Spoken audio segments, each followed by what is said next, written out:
Welcome back to Razmafzar TV, and I'm happy to have back here Bede on our channel. Hi, Bede, how are you? Hello, how are you?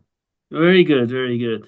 We are going to talk about a very important topic, and this important topic today is about lance work and spear work, or techniques related to lance and spear, Neyze, as we say it in Persian fighting methods. And because we hear there are some claims that some people say, oh, Persians only use underhand and never overhand the way they were holding it.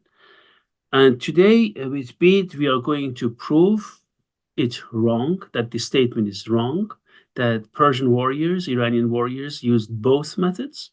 We are going to talk about first pictorial evidence based on miniatures. We are going to just show you some of them, and they're all published in my book, Persian Archery and Swordsmanship.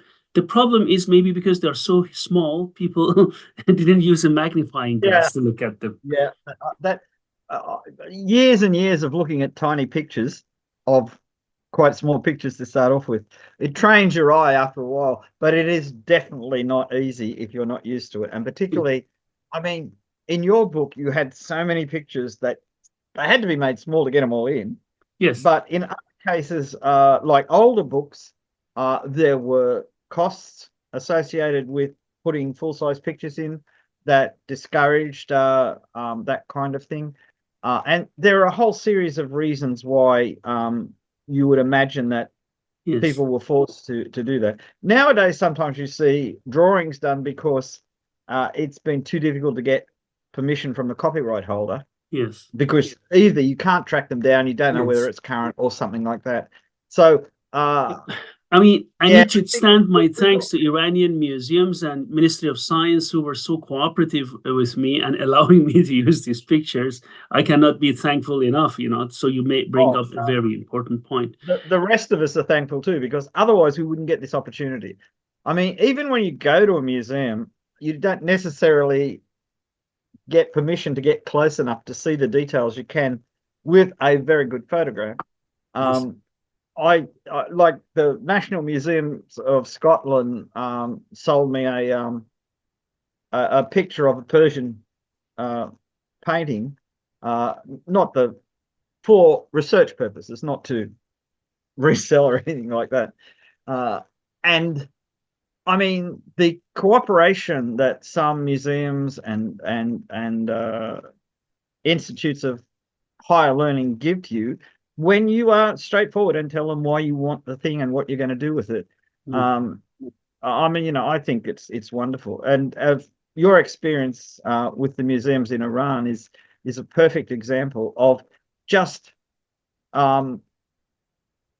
being known for the quality of your publications, but also the fact that you go out and ask people. Yes.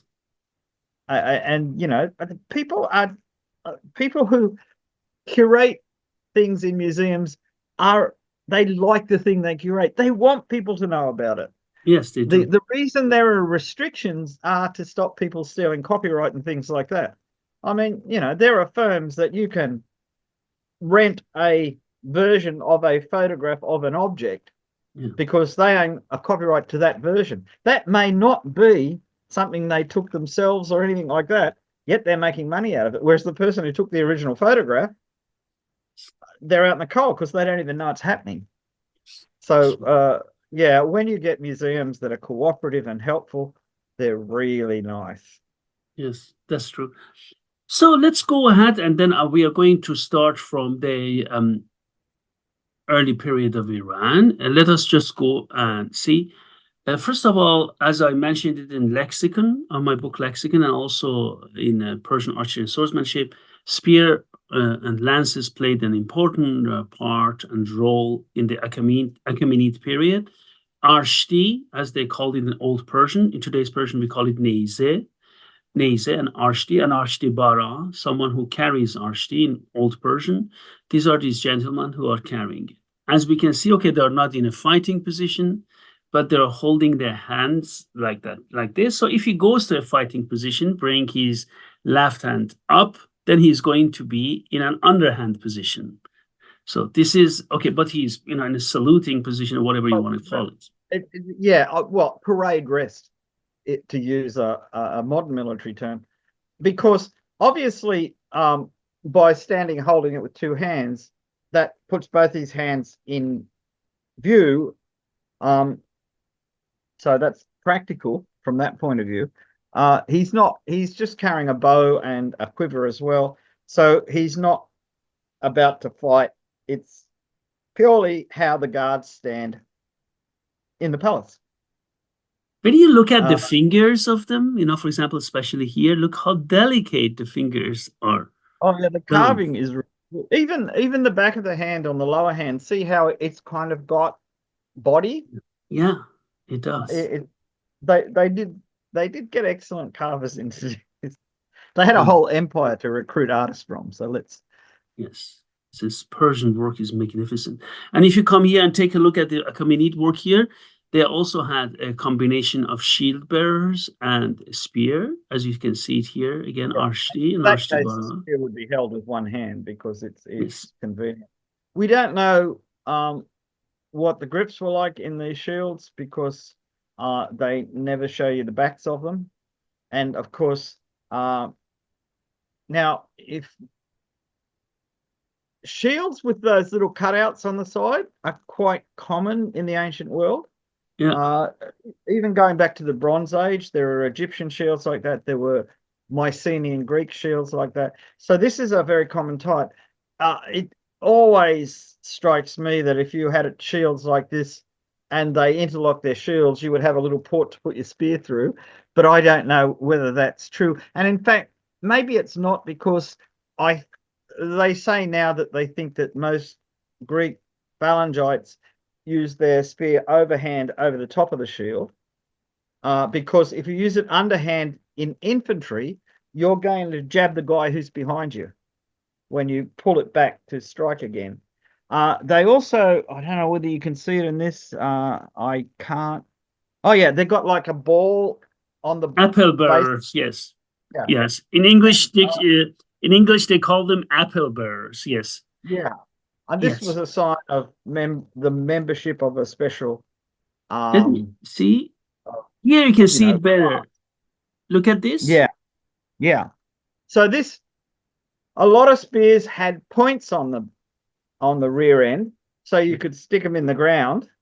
Because it's a bad thing to lean a spear against something, because the wood may take a curve, and you've got like say you're stabbing like this and your spear has got a curve in it, then the point's not going to go where you want it. So either you put them in racks, or if you're in the field, you stuck them in the ground. You can't do that with these.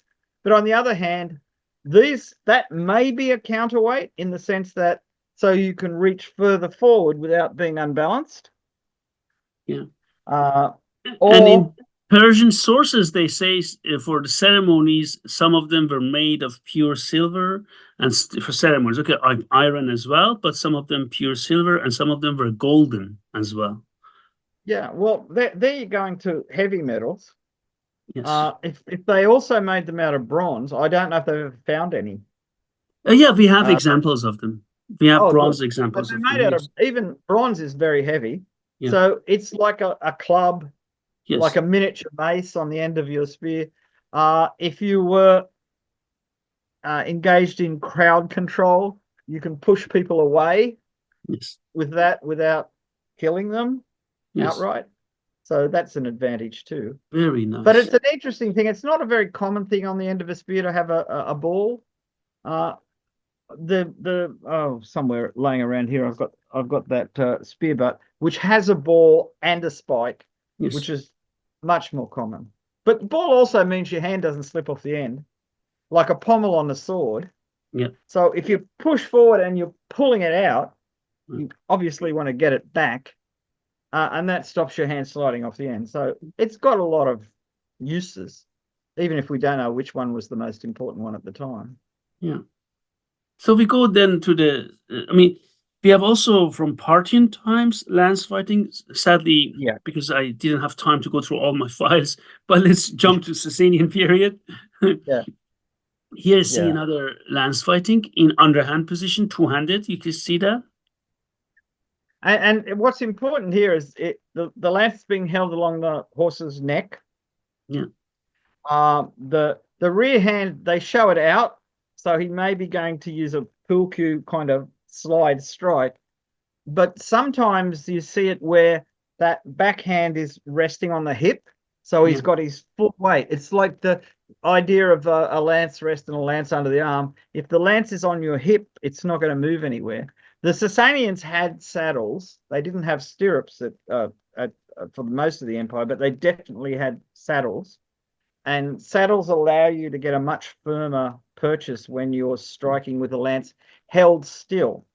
Yes. All of the original lance techniques on horseback before large-scale use of saddles were based on stabbing down, stabbing forward, but it was all the strength of the horseman going into the stab. This one here, he's down. It looks like he's using the speed of the horse as well. It's a more structured attack. Interestingly, too, manuals based on Abbasid sources, based on Khorasani techniques, talk about how you have your lance on one side of the horse's neck and how you reverse and move it to the other side of the horse's neck quickly to throw people off. And in the four types of lance use that they talk about, they all have this method of changing hands. Even the one like the European one where it's under your arm, they could swap hands and hit from the other side, as well as just moving the lance from side to side. So the lance techniques that we have written records of refer to the things you had to know about when you're on horseback. Because when you're standing there, everything in front of you is your enemy. But when you're on horseback, a fair bit of what's in front of you is your horse's neck. And therefore, you've got to be able to get the lance over the horse's head. You've got to train your horse not to be frightened by things waving over his head.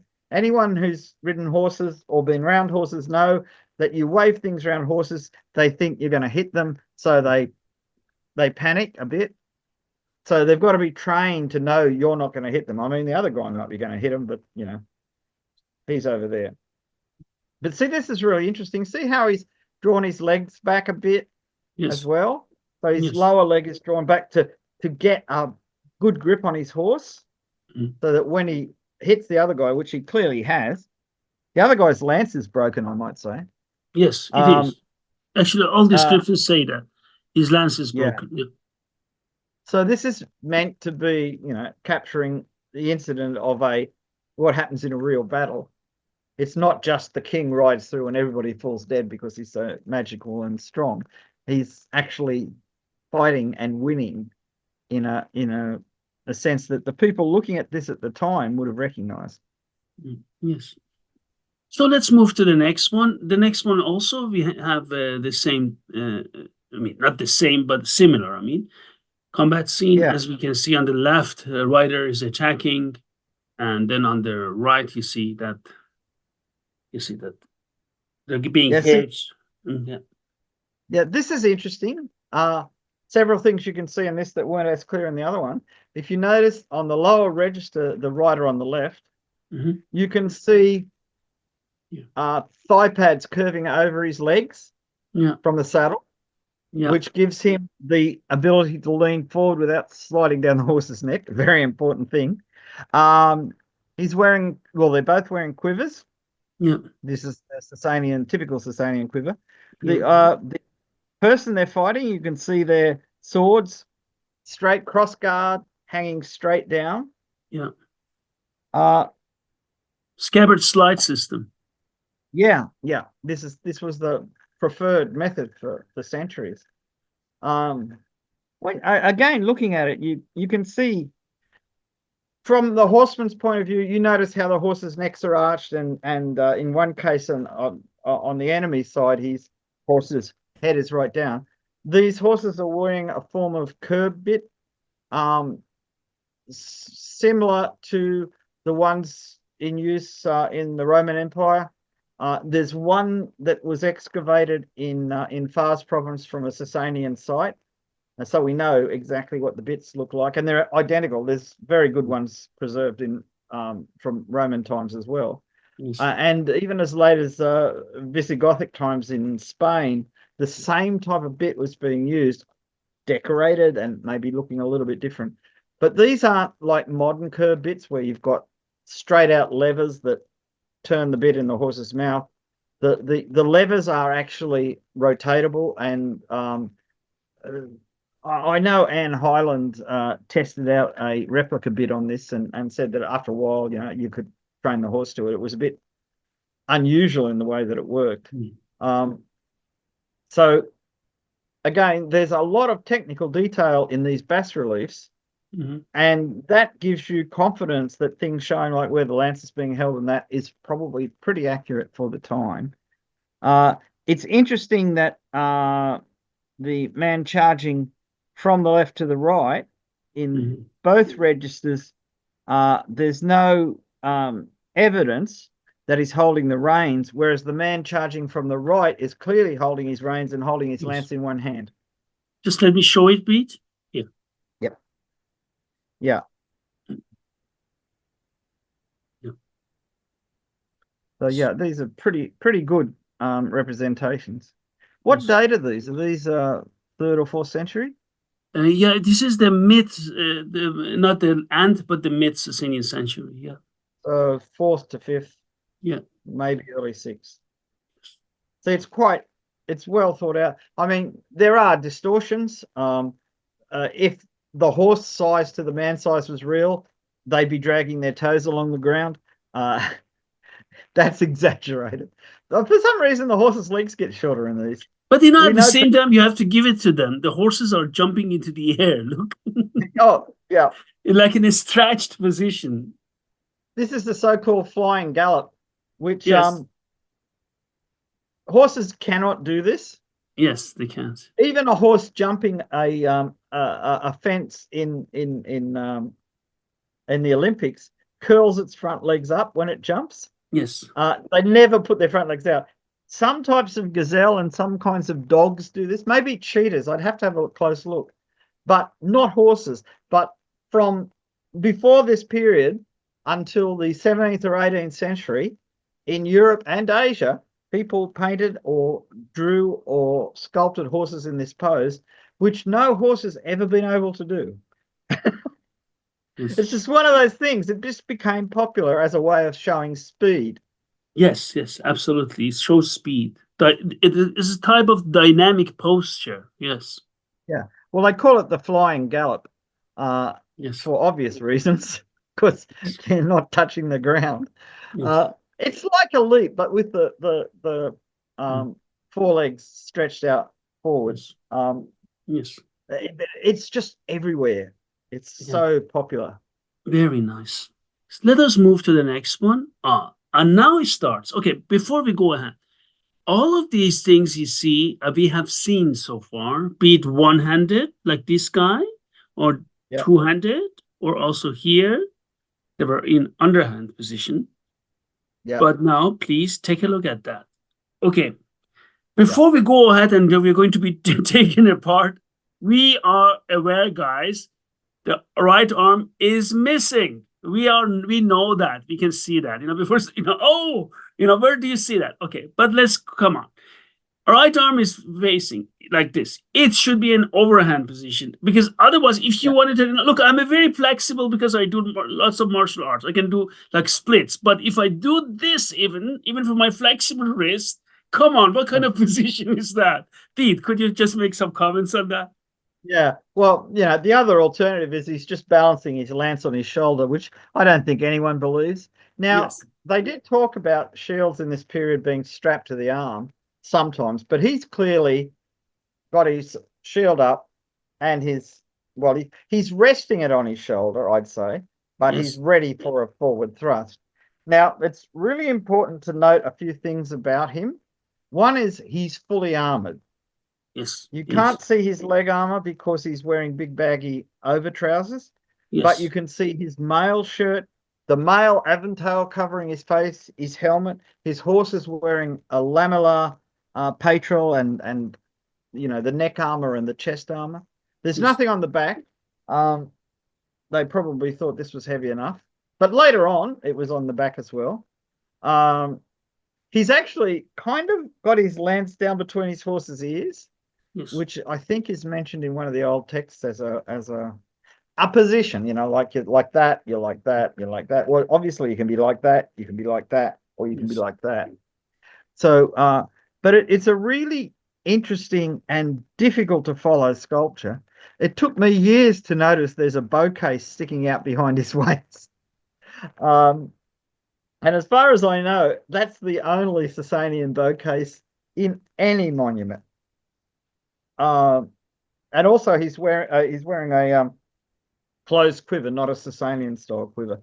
Could you tell Because us where the bow case is, Pete, in case? all right, if you look at the curve of his waist at the Mm-hmm. back, you will Mm-hmm. see this little thing poking out with a kind of scallop out of it. This one? Yep, that's it. That's a bow case for a bow you've taken the string off. Mm. So it's like a cylinder or flat cylinder, a flat case, curved like that, suspended near its middle, with an opening at one end that you can pull the bow out of and string it. And this was the type of bow case that was popular, certainly in Central Asia and areas like that, for about 1,000 years. These bows are the non-contact Mm. eared type bows where they don't have recurvature when they're strung. The limbs go like that and the ears go straight out. They usually they're rarely shown in bow cases like this if they're very reflex. However, the Samanid style Siege of Jerusalem silver plates do show quite curved bow cases. And there's Tang wall painting in a tomb where the bow cases are quite clearly semicircular in profile because the bows are highly reflex. But it's interesting, that type of bow case is first associated with closed quivers like the one he's wearing. We know there's a lot missing from the sculpture in the foreground because you can see under the horse's belly, you can see how far back either the armor or the saddle flaps go, because you Yeah. can see it on the wall. You can see the big tassels. You can see the other side of one of the big tassels carved into the wall. So Yeah. when this was complete, he would have been kind of standing right out. The horse's all four legs would have been visible. His arm would have been visible. When you see close-ups of the face, you can see like the Yeah. mail going just under his Clearly. eyes. You clearly see the male. Yeah. Yeah, Clearly. so it's a very I hesitate to say realistic, but it's a really detailed um Very. copy of something from real life, and Yeah. it's very impressive when you look at it. Very, very impressive. And it's also something that I think people look at this and say, oh yeah, that's quite big. It's much larger than life size, isn't it? Yeah, yeah, much larger. Absolutely. Much. Yeah. So we go, excuse me, just wanted to mention that in my book lexicon, you can see that, okay, the entry of Neyze Arshti was in Old Persian. We are not talking about Middle Persian. You can find it there as well. Neyze in New Persian, which is already from 9th, 10th century. In Divan Rudaki Samarkandi, you can go and see that. Then later in Gashasname, you can say that Ashrar Unsuri Balkhi, and so on, and so Manuchehri Damghani. And it goes on and on. You see that Neyze is a general term in Persian, as Shamshir is a general term in Persian. Then we have Neyze Dosar, Neyze Eksar. Yeah. Is Neyze from the word for reed? Neyze, no, not. Neyze comes also from this. We have also Middle Persian Nezak, which is also means a spear. That's where it comes from, actually. Yeah. Yeah, because I'm thinking of ney as in the musical instrument, which is made from no. Okay, no, I don't think you can separate it like that. But it makes sense. I mean, well, yeah, because there were a lot of lances made with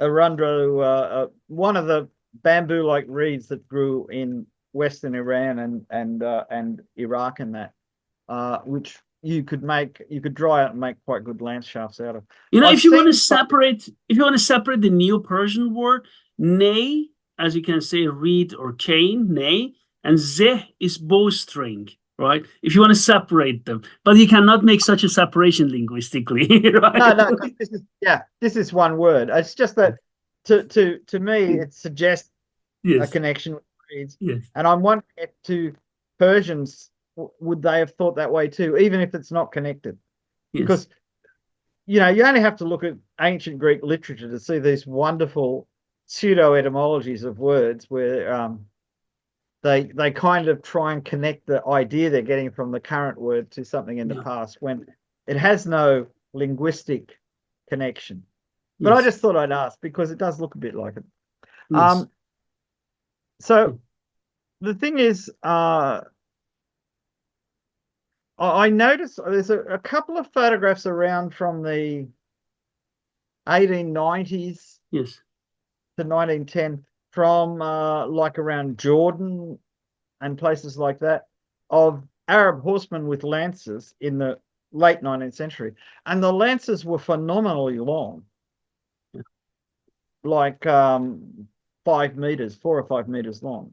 Much longer than spears. Unfortunately, back then I didn't take pictures of them. I'm going to do it again and take them out. We have really long Safavid spears, 2 of them. I held one of them in my hand, and I don't know what happened to those pictures. Let me just see. Yes, at least, I would guess 3 times my size. So I'm 173, 3 times my size. Yeah. And when you hold it, I think I'm a strong, sportive guy. But when I was holding it, are they slender or are they thick? I cannot say they're really slender, but they're also not very thick. But I can tell you one thing. You really, when you hold it, is well balanced, but you need power to hold it. Let me tell you that. People always say, well balanced, but I don't care how well balanced something is. At the end of the day, you're carrying some weight, right? Oh, yeah. There are lots. Yeah. I need to make pictures, to take pictures of them next time. I'm going to talk to the museum. Really long, BB. Really long. And if you come here and take a look at this is from the Golestan Palace Museum. This beautiful miniature, which we use and talk about it in different videos, also publications. And this is from Zafarnameh, right? The Book of Zafar.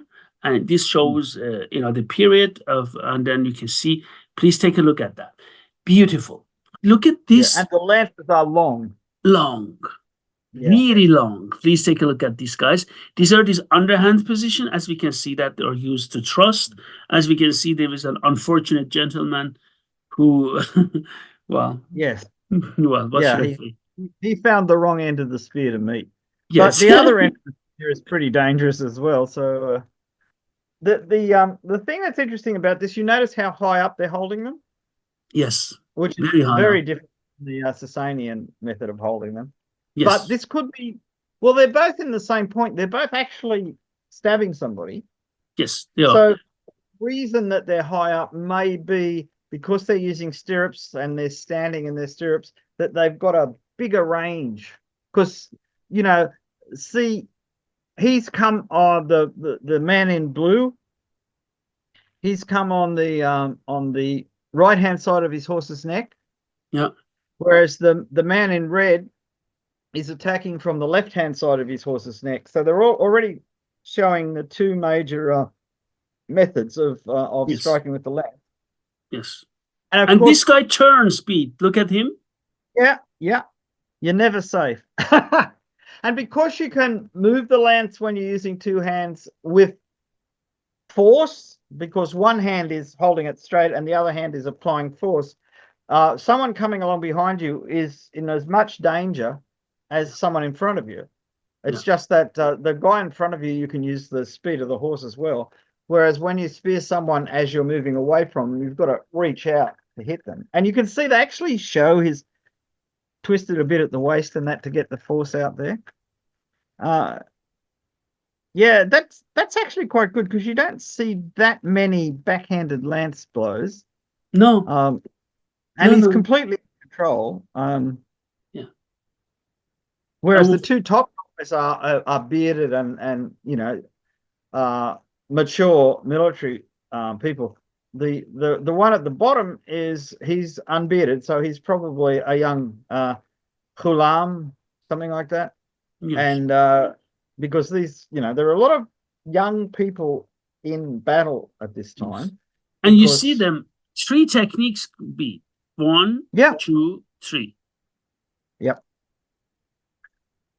That's a real advantage of the really detailed miniatures often have extra bits in them that you wouldn't see. I mean, you can see also the armor on their legs and all kinds of things that would otherwise be unclear. Yeah. But yeah, even the hand positions are different on the lances. The man in blue, his right hand is like that. Yes. The man red, his right hand is more like that. Yes. So one is pushing, one is holding. Yes. Or vice versa. So that there's a great deal of concentration by the artist on depicting physical movements. Yes. And the horse armor, Bede, look, now we can take it. I mean, my God, how detailed. Look at the and plates. that looks exactly like plate and mail horse armor. And there are surviving ones in Topkapi and Museo Stibert in Italy. And in Musée d'Armée. We know this is real. As we talked about it on this channel, remember? Yeah, we did. And this is a beautiful example of it. So here, we're doing full overhand. Yes. Now let's go to full overhand, right? Okay. Both hands. Yes, both hands. And this is also Golestan Palace. And this is in a hunting game. Unknown Navais collection. Golestan Palace is very good. Let's just get close. Okay, guys, take a look at the hand position. The upper hand holding like this, lower hand holding like this. If I bring it up, it looks like this, right? Yeah. And he's spearing a leopard, which is a very dangerous animal to hunt. He's also wearing a mid to late Safavid turban. Yes. So Shah Abbas and later. Yes. And his bow and quiver are very typical of the whole period, but the sword is very slender compared to the swords that people carried into battle. Yes. So this is more a civilian sword because he's out hunting. But there's lots of details. His horse's legs are hennaed so that it feels as though it's beautiful. And it looks very happy. If I was a horse, I'd be happy if somebody killed the nearby leopard. Because one thing horses don't like is big cats. It's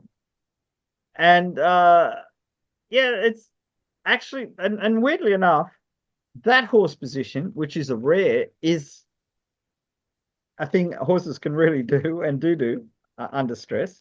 You can imagine he probably trained his horse to rear up under certain circumstances. Yes. He's also, I like the way he's just got the reins hooked over his elbow. He's put his arm through the loop of the reins Let me so show he can, it, please, Pete, for our yeah, viewers. Oh God, why is cursor not? Oh, here, right yeah, here, over his hand. Yeah. yeah. That's the classic. Actually, you can see details in the horse gear as well that you don't normally see. There's a strap running up under the horse's neck through the throat latch and back down. That goes to the bit has a ring on it that fits Yes. over the horse's lower jaw, and Yes. that strap, I'm not really sure what it does. It probably holds the ring in position so the ring doesn't get out of position. I really don't know. It was still being used in the 1920s in Loristan. So it's Beautiful. very commonly shown in Safavid paintings because they're very detailed about the horse gear. They might show the bridles and the reins really, really thin, but they nearly always show all the bits and pieces. Let's Uh, talk about that. Let's talk about that. You know, imagine an animal or a guy comes to the left or comes to the right, and you're holding it the whole time in this underhand grip as we saw it back. How then do yeah, you want to attack? You need to change, the way you grip. I mean, and this is actually, I seriously, these claim that Persians only use underhand grip. I always ask myself, in any martial arts, even if you use Japanese bow, one of the key elements in using any pole arm is to change hand grips to get the best position yeah, yeah. of that. And the thing that's really important to this, as I say, the Mamluk Kipchak copy of a summary of a Abbasid work on lance use goes into a whole series of ways of changing your hand position, because this was a critical. If you were a spearman, you had to be able to do this. One of the things that the like the Mamelukes said, if you wanted to learn how to use spears, you went to Arab lance masters. Now, the Mamluks were generally Turkish or Circassian. They didn't have a lot of respect for the Arabs, except for the religious people and that. And but everybody said the Arabs were really good with lances. And the same thing all the way through Iran, lance use was a big deal Big deal. Yeah. because it was very flexible. It wasn't just this. It No. was all kinds of down stabs, single arm, um, bracing it against your hip to get the maximum force. There is a classical period description of, I think, the Parthians, but it could be the Sasanians, having the Greeks and Romans called the long lance a contus, having that with a chain on it that went around the horse's neck to maintain the charge. So when you charge, the lance couldn't be deflected because you'd have to move the whole weight of the horse. I don't know if that was a real thing or it was imagination. There's a lot of things about cavalry tactics written down in places as far away as China in the east or Europe in the west, where you've got to ask yourself, has anyone ever seen anyone do this? This kind of stuff, it's a whole different level of practical, Yes. usable, and things you can try out. If you're a horseman and you've got a horse that's used to lances, Yes. then see how hard or easy it is to do. Yeah. The place where lance-like objects are still being used would be in Spain when they're rounding up bulls. They have Mhm. long lance-like objects for guiding the bulls. In Mongolia, they use the urga, which is a long, flexible pole with a lasso on the end, and the ability to position the end of the pole so the lasso goes around a horse's neck is the same skill you need to position a lance so the point goes into a gap in somebody's armor or something. So the skills still exist in the real world. Yes. They haven't completely died out. No, I mean, one thing which is not, of course, politically correct, depends in most areas. When you look at the picador in Torre, Yeah, in yeah, the picador in Spain, the yeah. Well, unbelievable. and that was a major part of bullfighting in the past. In the 20s and 30s, it gradually became less common. And I'm wondering, is it because the cost of horses kept going up? and it just wasn't. It was too expensive to. They still do in the Primera when they not in the Segunda. They in the second they start they do it still this picador come, but they don't have the main part as it was in the past. Yes. Yeah. Well, again, people have different expectations of what people are going to do. In the past, animals were killed because that's what you did with animals. Whether you killed them for food or you killed them because they were attacking your source of food, like cattle, or you killed them for sport, or you killed them in the process of hunting. Now, he's hunting, he's killing a leopard. Leopards were man-eaters in the Middle East.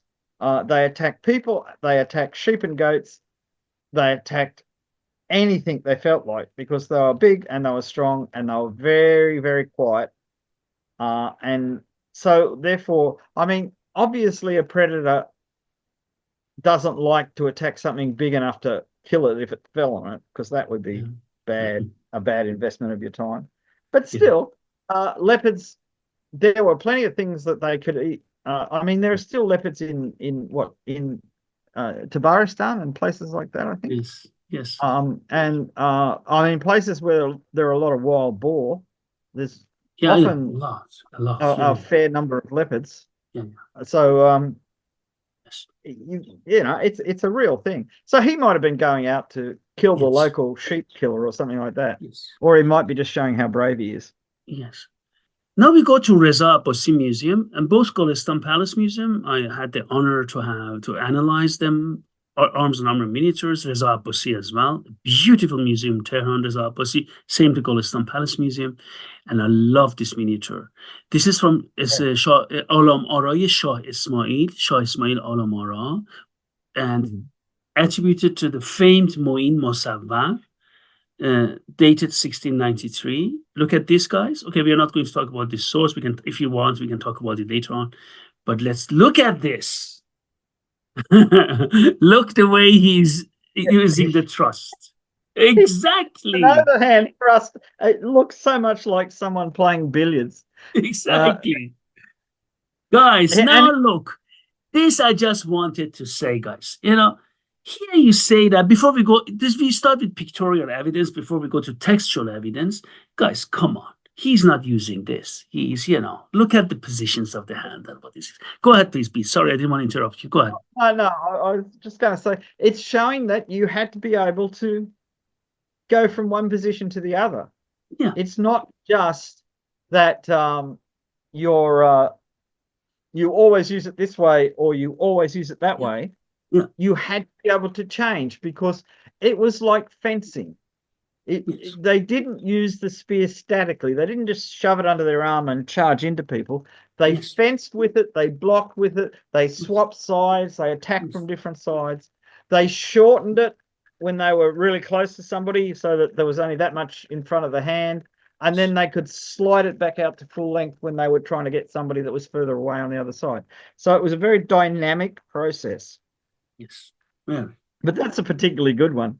Very. I love that one. And now we talked about it already. Tarikh Jahangoshahi Naderi, World Conquest of Nader Shah. I also love this. Unbelievable. And now, that shows both styles very clearly. We've got a man on the right in the purple robe, just doing a full-on look at this. Down. He could even be throwing it. Yes, look, because he's a fair distance away from his enemy. Because look at the setup of that. It's not as long as the other lances. It's balanced. It's got a solid butt spike. It's got a tassel in the front, which is often in spear fighting. The tassel is often to stop blood running down the shaft and making it slippery, because you're not going to fight just one person in a battle. Unless you get killed by them. So this is not, I mean, you wouldn't have that tassel on a spear that was designed purely for throwing because it's aerodynamically in the wrong place. This is a fighting spear, but I mean, he may be just about to ride up to the person to his in front of him and just strike down like that. Or he And might be guys, look at the position. Although he's one-handed, again in overhand, right? Clear overhand position, not underhand. not only that, look at how he is braced high up, leaning forward, which is, to get that stabbing motion. So yeah, there's a lot in that saying what he's doing. The other people behind him, the lancers, are all point up because they're not out in front where they can do any stabbing. So if you're going to carry it and there's a group of people, the safest place is having it point up. Otherwise, you're going to be stabbing your friends. That's a particularly good one because you can see the focus. The artist has put the focus in his eyes. You can see how he's, there's a poor man being stabbed in a place that you never want to get stabbed. And now, Bede, and everyone, please take a look at the position of the right hand. Do you see the way he's holding it? If he brings it up, it is like that. If he brings it down, it is like this. Again, not in this classical shape that the hand goes up. You see, go up, you go down. He's in that position. Clearly, it's almost like you just do with a quarterstaff or something. Exactly. Except it's got immense force. You can stab really hard with it. Exactly. So it is important, guys. These miniatures in Iran for us, which I have the privilege of showing it, using them, give us detailed information before we jump to conclusions. Go ahead, please, Pete. Sorry. Go ahead. I was going to say, and this is not unknown outside of Iran either, because there's a very famous painting. I think of it's one of the Chinese emperors hunting bear, and he's holding a spear that looks like a boar spear with a crosspiece, but they're hunting bear with it on foot. So this, you see it more often. You don't see it a huge number of times. There's not hundreds of paintings of people doing this. The ones I've seen, mostly they're on foot because it's to get your body weight behind the thrust. Yeah. And at the same time, you can defend yourself. Yes. So yeah, that's very interesting, I think, that.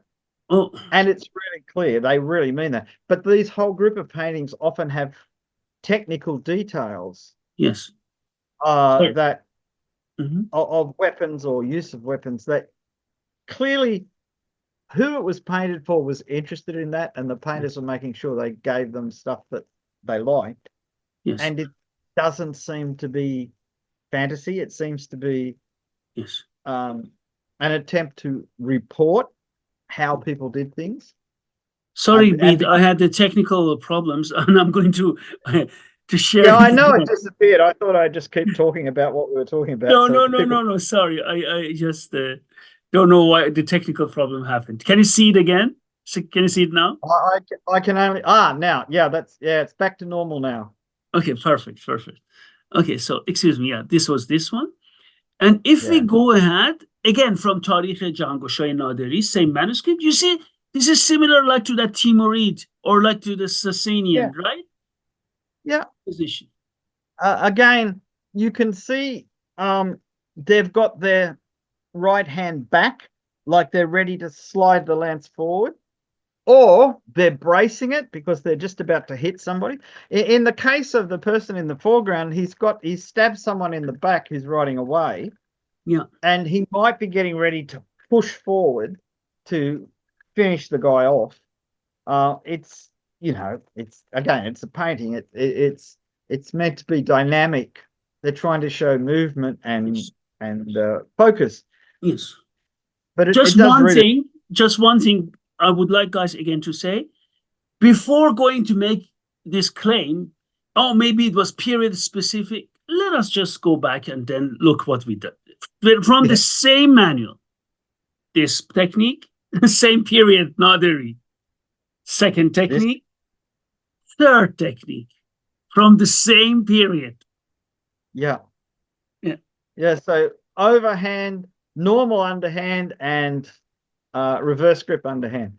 So it quite clearly, the artist is trying to talk about different techniques because it's visually more interesting.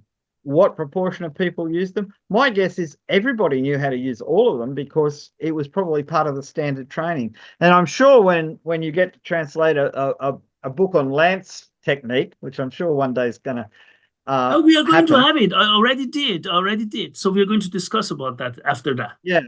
So we'll be able to, you'll be able to see that people were fully trained. You didn't just Yes. sit on a horse and charge a ring on the end Yes. of a pole or something. You Yes. actually had to be able to fence with the Yes. lance. Yes. So this technique, again, is similar to the one we saw before. You see that? Yeah, you notice also they're getting their left arm, well, in this person's case, it's their right arm, the advanced arm, they're getting that straight like you would to brace against a bow. Yeah. So this is to make it really strong. Yeah. Whereas the rear hand, and bear in mind, he could have, this might be illustrating how to swap hands. Yeah. Absolutely. But this position means that the front arm is braced into the shoulder. I mean, it's really clear how he's dropped his shoulder down behind the front hand, and the back hand. See how he's flexed his wrist to get this really strong push. So there's information in the painting about technique. Yes.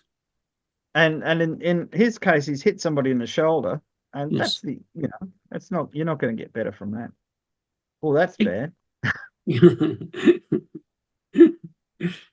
He's just cleaning his ear, right? Yeah. So you've got an itchy ear. Let me scratch it for you. Yeah. No, that's a pretty serious one. And again, this time he's striking from the left-hand side of the horse's neck, but other times they show striking from the right-hand side, which obviously, if you were trained, you'd have to be able to do. It's even more basic than shooting either hand in archery. This is something every lance person would know how to do. Swap hands, swap angles, change this hand over to that side, or just completely swap hands. I mean, it's clear from the paintings that they expected lancers to be using any hand they could. And again here, this looks very much like the Sasanian battles, right? Oh, it does. Yeah. But it's more complicated than that when you look very closely. Yeah. Because the Rustam character is actually, he's shortened his lance. Yeah. He's holding it about that far behind the point in his left hand, and he's holding his reins in his right hand, which is really quite unusual. Yes, he is. Is it his reins? I think it's his reins. Yeah, it is the right color. And if you follow the line, Whereas it is his rein. Please let me show it to our members. Yeah. Subscribers, look here. Yeah. Is the rein. So he's got the reins in his right hand, which suggests he's been changing hands in the fight at some stage. So he's one-handedly holding a cubit, Artian, Zira, whatever, from the head, which the manuscripts, certainly the Kipchak one I've read, this is what you do when you get close to a person and you can't, to get the lance working, you get the lance back and hold it with like it's a sword, with the back of the lance trailing behind you. Yeah. The other man who looks like, well, they're both in a bad position. Yeah. Because they both have a spear point just, like a hand's breadth short of their abdomens. Bede, look at this. Both spearhead are. Yeah. Look where they are. Oh, God. Right. See, and they're coming from different sides of the man on the right in the red is attacking from the right side of his horse's neck at head height of the horse with both hands. Rustam is attacking on the... Oh, wait a minute, let me see. Sorry, no, the man in red's attacking from the left side of his horse's neck. Rustam is attacking from the right side of his horse's neck, so they're both kind of on the near to the viewer's side of the horse's neck. And this is clearly deliberately done to show something that was meaningful at the time about technique. Yeah. But what I love, this is the most beautiful and vivid bull-headed mace I have ever seen. Look at the eyes of the bull. Yeah, it's big too. I was looking at a whole group of miniatures the other day, and I noticed in the paintings they always show them hitting with the back of the bull's head. Yeah, always. Nobody hits with its nose. Yeah, That would be inappropriate. yeah. So Beautiful. they look very decorative and practical. Yeah, very beautiful. I like the way the mace looks like it's watching the other guy's horse. Beautiful miniature. And we go to the next one. The next one is also very, very interesting. Now I'm going, look at this now, guys. Again, what do we see? Here we go. Yeah. And he's driving down into the shield. Yeah. So clearly he was probably aiming at his enemy, and his enemy's put his shield up in the way, which is what a shield is for in this situation. Yeah. Yeah, that's a real good example. In fact, it may be like he's swapped hands or something, but he's definitely holding a Zira, Vera, Arshin, that kind of forearm distance from the point. This was controllable for close quarters stabbing, but of course he's got both hands, so he's got his full body weight behind it as well. Yes. And we go to the next one. The next one is also very interesting, because take a look at that, Bede. Again, you see that, Bede, the way he's holding the lance? Yeah. So he's stabbing backwards and down, like you're pulling a boat on, which you can put a lot of force into. See, it's no matter the way you hold the lance is determined on where your enemy is in relation to you and what height they are. So if they're on the ground and you're on a horse, or if you're on the ground and they're on a horse, all of this is tailored to the individual case. There's just one thing, because I met it in different alamara, and then they say when you meet a guy with a char ayne covering his whole body, aim below the char ayne. Look at this guy. Yeah, that's what I was just thinking that he's aimed just below it. Yeah, you see that, because his char ayne is big to take the lance strike. Is large plate, and Persian manuals always say go down. And look, this guy is doing. Look. He has a real good char ayne, but it's not helping him that much because he went down. And of course, the attack is from his non-shield side, so it's very hard to get your shield over to the other side of your body. So, yeah, he probably struck at the lance with his sword, or that's what they're meant to imply. Yes. But, yeah, you've got to be lucky. Yeah. Or in this case, unlucky. Yeah. But, yeah, I remember seeing on Todd's workshop, Joe Gibbs shooting at a European breastplate with a male shirt under it, and he missed the breastplate and hit just below the breastplate with an arrow, which went straight through the male into the dummy. And to me, this is what arrows and lances are meant for. Don't go for the hard bit in the center. Go for the edges where you can get round the hard bit in the center. Absolutely. And then you've got to be trained. Mm-hmm. The next one is very interesting. Oh, yeah, that's a definite overhand thrust. Yes. And because you can see in the larger painting, photograph of the painting, you can see the whole length of the lance. You can see this definitely, he's stabbing with the head of the lance. Yeah. And again, interestingly, he has this position. I realized that. Very nice. Very nice. Yeah, there's a bit of confusion in his hand there, because it's his right hand, it's up over his head, but the thumb is in the wrong place. Yeah, as if he turned it like this, right? Look like this, and wants to go down. Or maybe he's turning. We will see in textual evidence, they talk about the techniques of turning. Oh, yeah, I know. What I think, though, is the artist had meant to show that, but he put the thumb on the wrong side of the hand. Because if you like that, the thumb is on the point side of the hand. And if you like that, then the back of the hand is facing out. Whereas, is that?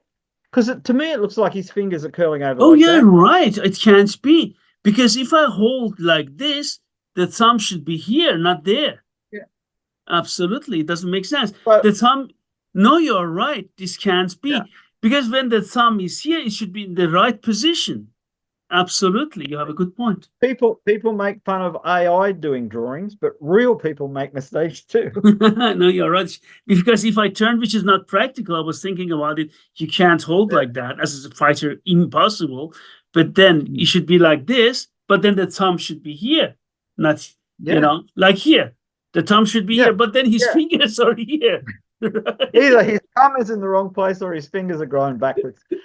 But this is, this is why we've got to always remember we're looking at a painting. So it might be 80% right, but sometimes there are small mistakes made. Yes. But I still like it because it's kind of showing he's in a position he can go down and forwards. He's got a lot of movement available to him because he's holding his reins in his left hand like this. Yes. The other hand is above, so he can come forward like that, Yeah. using his whole weight. The horse's movement is also helping in that case. Yeah. No, it's a very I don't want to interesting. change the topic, Pete, but just is this Borutkesh or Rishkesh? I think it's Burutkesh. I Borutkesh, think right? anything from the lower lip upwards to the underneath the nose Yeah, is it's Burutkesh. Borutkesh. If it's below the lower lip, it's usually Rishkesh. Rishkesh, yeah. I think that's my opinion Yeah. from how it's shown generally. But either way, he's shown fully engaged in his shooting. So Yes. again, a thing you see in later paintings, the string isn't necessarily shown straight; it's kind of curved. Yes. See, the problem if you're an archer, when you look at any painting of a person with a bow, you immediately look for certain things like Yes. where is the bowstring, how bent are the limbs, all that kind of thing. Yes. And this one is also very beautiful. Okay, this one, the hand position is correct. You see that? This is correct, right? And Well, is it? Because yeah, we're looking at his back. He is actually shown holding his shield in his right hand. right hand. So therefore, yeah, it is in the right position. It is in the right position. It is in the right position for the left hand. Yeah. It's a bit after that. For that other one, I'm a bit confused. Yeah. Look at this. And again, this combination with a small shield, right? Which goes Yeah. like we talked about it, makes the with Bazuban, you have a mushroom right in your hand, like a Yeah. mushroom. So this is maybe a 40-centimeter shield or something like that. Yes. And look at this, and then again using this technique. Very beautiful. It looks like they're meant to show a cane lance or a bamboo lance. Yeah, it is. Because let me Yeah, show it. I've seen Yeah. steel lances from India where they're made in segments threaded onto a long steel pole down the middle. And so I think all steel lances were used in Iran in this period as well. Though obviously they're mainly for close fighting like this. I could imagine that if you're going to use a shield, a super and you're going to fence with the lance against swordsmen, that maybe you would like an all steel lance like that. Yeah. It's interesting. There's little details in this that the artist noticed, put into the painting, but only people of the time who were familiar with the weapons would say, that's probably either a bamboo lance or a segmented steel lance.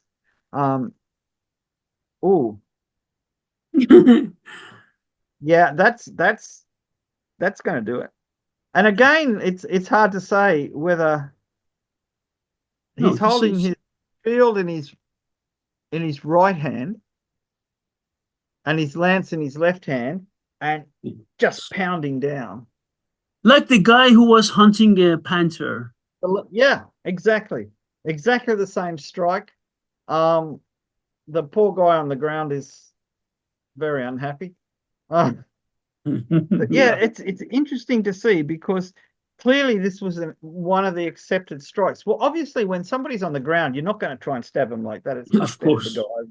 Of course. My knowledge of tent pegging, which is a sport that developed in India from lance exercises, is limited, and they don't do this anymore. They actually strike like that and go past and whip the spear out of the tent peg out of the ground. But this seems to me to be an opportunistic way of striking someone that's on the ground. Yeah. Or about to be on the ground. So far we